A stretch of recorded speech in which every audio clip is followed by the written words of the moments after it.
Isso, obrigado.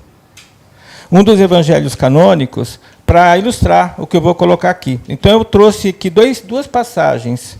Uma de Lucas, capítulo 16, verso 13, e outra de Mateus. Vamos a Lucas primeiro. Lucas, capítulo 16.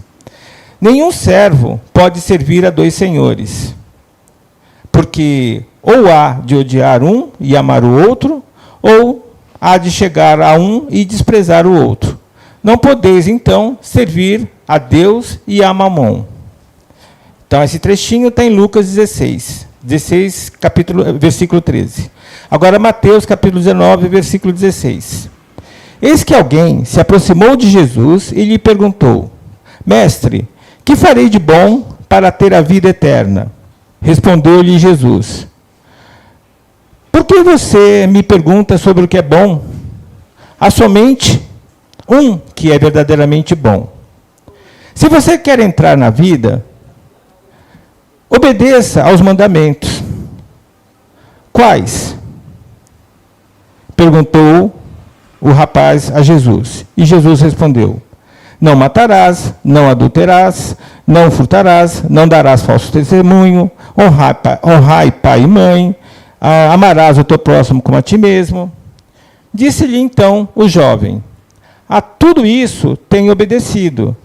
O que me falta ainda? Então Jesus respondeu: Se você quer ser perfeito, vá, venda os seus bens e dê o dinheiro aos pobres, e você terá um tesouro no céu. Depois, venha e siga-me. Ouvindo isso, o jovem afastou-se triste, porque tinha muitas riquezas. Então, Jesus disse aos seus discípulos: Digo-lhes em verdade, dificilmente um rico entrará no reino dos céus. E lhe digo ainda mais, que é mais fácil passar um camelo pelo fundo de uma agulha do que um rico entrar no reino de Deus. Então, essa passagem tem Mateus, capítulo 19, verso 16. Bem, na primeira leitura, Jesus deixa claro que a gente não dá para a gente venerar, adorar dois deuses, né? Ou a gente escolhe um, ou não vai servir nenhum. Então, ele faz referência a Mamon, que era um deus cananeu, que era o deus da riqueza, deus do poder. Muito na época de Jesus, muito conhecido, inclusive muitos judeus tinham a imagem de Mamon para pedir riquezas, poder, enfim. Então, Jesus, nessa passagem, nos fala que não dá para a gente servir a Deus em espírito e, ao mesmo tempo, servir, né, buscando a riqueza, a matéria. Na outra passagem, Jesus fala, né, de uma maneira até, a princípio, meio que difícil de compreender, que é mais fácil um camelo passar no fundo da agulha do que um rico entrar no reino dos céus. Hoje, entende-se mais essa passagem porque descobriu-se que tinha uma porta pequena em Jerusalém que chamava Agulha. E, quando a porta principal da cidade de Jerusalém estava fechada, os viajantes, para entregar mercadoria, tinham que passar por essa porta que era chamada de Agulha. E o meio de transporte da época eram os camelos. Então, eles tinham que tirar a mercadoria que estava em cima do camelo, passar a mercadoria por essa porta e depois tentar passar o camelo. Se o camelo fosse muito grande, não dava para passar, inclusive, que era uma porta bem estreita e baixa. Então, se o camelo fosse muito alto, não dava para passar. Então, acredita-se que Jesus tenha feito essa referência, que é mais fácil passar um camelo por essa porta chamada de Agulha na cidade de Jerusalém do que um rico entrar no reino dos céus, dizendo que os ricos normalmente têm a dificuldade de entrar no reino dos céus porque estão muito conectados à matéria. São muito avarentos, muito presos a coisas da matéria. E, para atingir o reino dos céus, você precisa estar conectado mais ao lado espiritual. Bom, vamos refletir um pouco mais profundamente sobre isso. Nós temos que ter a consciência que nós somos espíritos vivendo uma experiência na matéria. Ou seja, nós não somos esse corpo. Nós estamos ocupando esse corpo para nos manifestarmos, mas nós não somos esse corpo. Nós estamos usando ele no momento. Sendo assim, nós, como consciências em evolução, temos que focar as nossas energias no ser. Porque é o ser que importa. Porque quem é não deixa de ser. Agora, quando eu foco no ter, eu estou gastando energia à toa. Porque o que eu tenho hoje, eu posso não ter amanhã. Então, a busca nossa, de cada um de nós, deve ser pelo mais ser. Porque é o ser que importa. É o ser que eu levo quando desencarno. O ter fica. E a gente ainda passa boa parte da nossa vida buscando ter, cada vez mais. A gente nasce sem ter nada, passa um tempo detendo as coisas, porque nós não temos nada, nós detemos a matéria por um tempo determinado e desencarnamos sem nada. Bom, por que, então, que o ter é complicado? E o que ter que a gente busca? A gente busca o ter, por exemplo, bens materiais. Como eu já falei, é gastar energia à toa. Porque se eu só levo o que eu sou, se eu ficar gastando energia em ter, eu estou gastando energia à toa.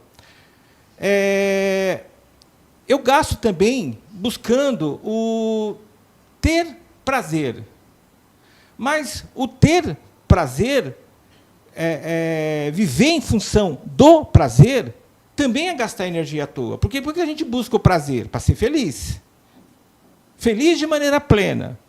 Mas, inclusive, está no Livro dos Espíritos. A felicidade plena não é desse plano material. Nós temos momentos felizes. Então, eu viver em função do prazer, de ser feliz o tempo todo, estou gastando energia toda, porque eu nunca vou conseguir isso. E muitos de nós acabam buscando, até de maneira inconsciente, esse ter prazer.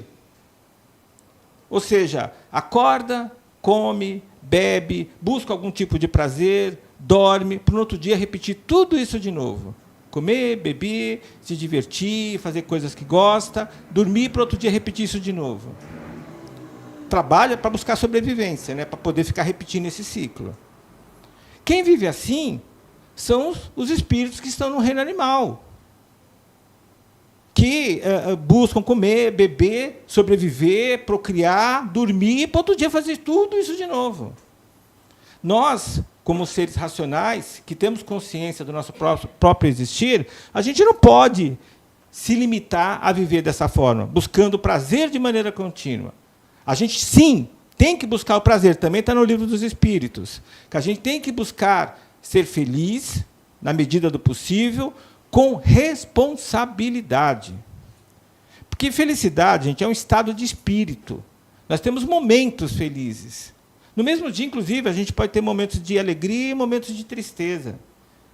Então, ficar buscando a felicidade contínua, a gente não vai encontrar. Não vai conseguir. Então, a gente precisa ter essa consciência. Então, eu viver buscando o ter bens materiais, o ter recursos, por acumular, é um erro, estou gastando energia à toa. Eu buscar o ter prazer, só prazer, também estou gastando energia de maneira inadequada. Eu buscar ter controle. A gente busca também, a gente quer controlar circunstâncias, quer controlar pessoas, a gente busca esse controle. Inclusive, a gente normalmente fica refém disso. A gente coloca a nossa felicidade, a nossa alegria de viver, muitas vezes, em função de pessoas ou de circunstâncias. Eu só vou ser feliz se eu tiver aquele carro, se eu passar naquele concurso, se aquela pessoa ficar comigo. O ter, de novo, né? Ter controle sobre pessoas, ter controle sobre circunstâncias. Em resumo, a maioria de nós busca o poder o ter poder. Só que nós somos relativos, nós nunca vamos ter o poder pleno sobre as coisas. Como seres relativos, mesmo exercendo o nosso livre-arbítrio, nós estamos normalmente limitados por circunstâncias que nós não controlamos. Então, eu preciso buscar, priorizar o ser. Agora, precisamos tomar cuidado, deixa eu me expressar então um pouco melhor, porque pode alguém entender que, então, eu não posso perder tempo em ter coisas, que eu preciso viver na pobreza, na miséria, que eu preciso viver com dificuldade material, enfim, não é nada disso que eu estou falando. Eu não posso vincular o meu viver, ficar refém do ter poder, do ter prazer, do ter coisas, do ter controle. Eu tenho que focar as minhas energias no ser, porque é o ser que importa. É o lado espiritual que importa. Eu gastar minhas energias em ter, eu estou usando mal a energia que tenho. Então, eu sim posso buscar o ter e devo buscar o ter, na medida que me ajude a mais ser. Buscar o ter na medida que me possibilita melhor evoluir, melhor ser. Então, não está errado eu trabalhar para ter um carro, para ter uma casa, para poder viajar, para ter mais recursos materiais, se isso não configurar um excesso, um luxo, uma ostentação. Se essa busca pelo ter for para me ajudar a mais ser, ok, está perfeito. Então, eu ter um carro não é gastar energia à toa. Se esse carro me ajudar a ter mais tempo, por exemplo, com a minha família. Se esse carro me ajudar, por exemplo, a fazer um curso. Se esse carro me ajudar, por exemplo, a ter mais tempo para refletir, para dormir. Eu estou gastando energia para ter um ter que vai me ajudar a mais ser. Agora, eu tenho um carro e ficar trabalhando, gastando energia, porque esse carro me atende, mas eu queria ter um carro do ano. Eu queria ter um carro daquele modelo em especial. Aí, eu estou gastando energia que eu poderia estar gastando em mais ser. Então, entendam bem o que eu estou colocando. Eu posso buscar o ter, se ele não configurar um excesso, se ele não configurar um luxo, se ele não configurar uma ostentação. Eu estou buscando ter para me ajudar a mais ser, porque é o ser que importa para a minha evolução. Mesmo porque, se eu ficar muito focado em ter e refém de pessoas, de circunstâncias, da matéria, quando eu for continuar a minha evolução no astral, eu continuo com essas âncoras. Eu continuo querendo ter controle sobre pessoas, controle sobre circunstâncias, controle sobre energias, porque no plano espiritual a moeda de troca é energia. Então eu quero ter mais energia para ter mais poder. Eu fico refém. No astral a gente pode evoluir na luz ou na sombra. Quem evolui na luz está evoluindo no ser. Quem evolui nas sombras está evoluindo no ter poder, ter controle sobre outros espíritos. E isso é controle de energia, refém. Então, eu não posso criar vínculos aqui, porque eu levo isso para lá.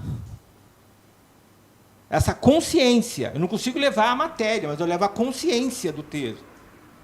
Então, eu tenho que ter essa visão correta que eu preciso ter. Bom, então, a ideia de eu buscar o ser é para gastar a energia melhor. Então, eu preciso otimizar o uso dessa energia. A energia que eu gasto.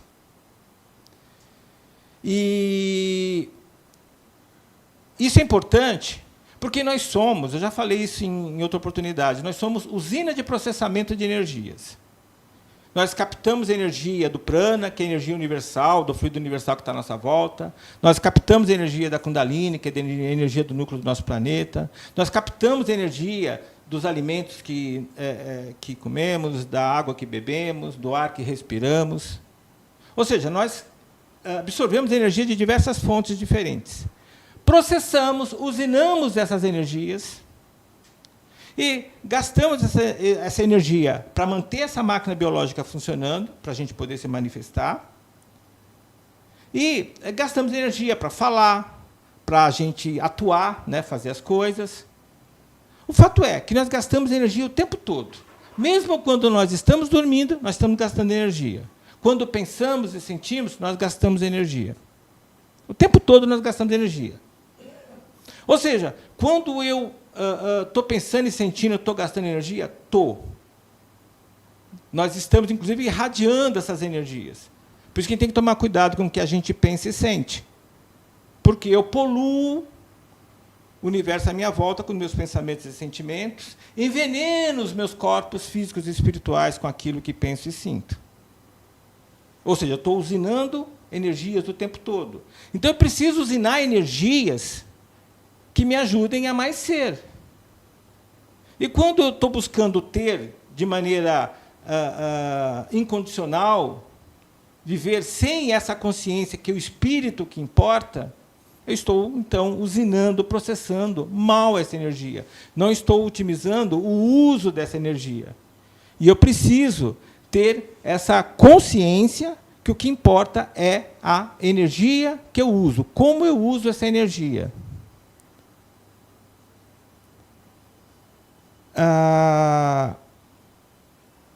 Jesus diz, né, que nós precisamos só ter um Senhor. Quando ele está colocando isso, ele está dizendo que a gente tem que seguir a lei maior que ele trouxe, amar a Deus sobre todas as coisas. Se eu amo a Deus sobre todas as coisas, eu só tenho um Senhor.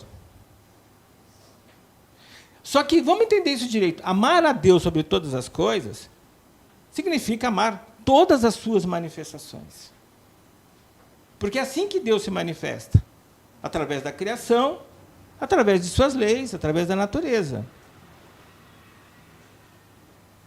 Eu estou sendo hipócrita quando digo que amo a Deus e não amo o meu próximo.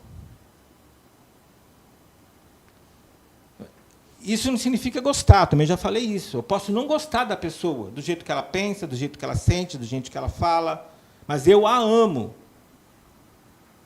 O amor não precisa recíproca. É igual ao amor de mãe, que ama o filho independente do que ele fala, do que ele pensa, do que ele sente, do que ele faz. Ela simplesmente ama o filho. Ela pode não gostar, né, do jeito que o filho vive, mas ela ama o filho.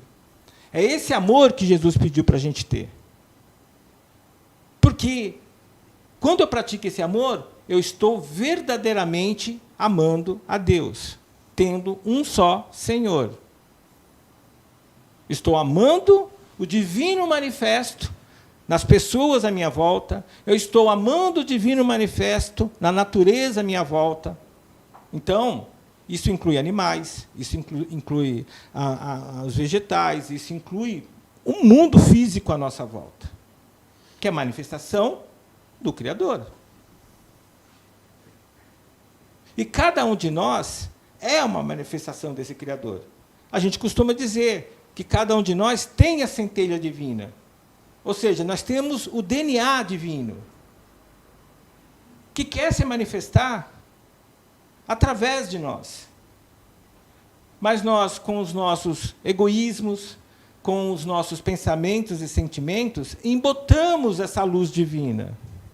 Ela brilha de vez em quando a gente traz uma palavra amiga, quando a gente faz um ato de bondade, quando a gente emite um bom pensamento. Enfim, quando a gente faz um ato de caridade qualquer, moral ou material, nós estamos manifestando o divino que está em nós. Só que a gente não faz isso de maneira contínua.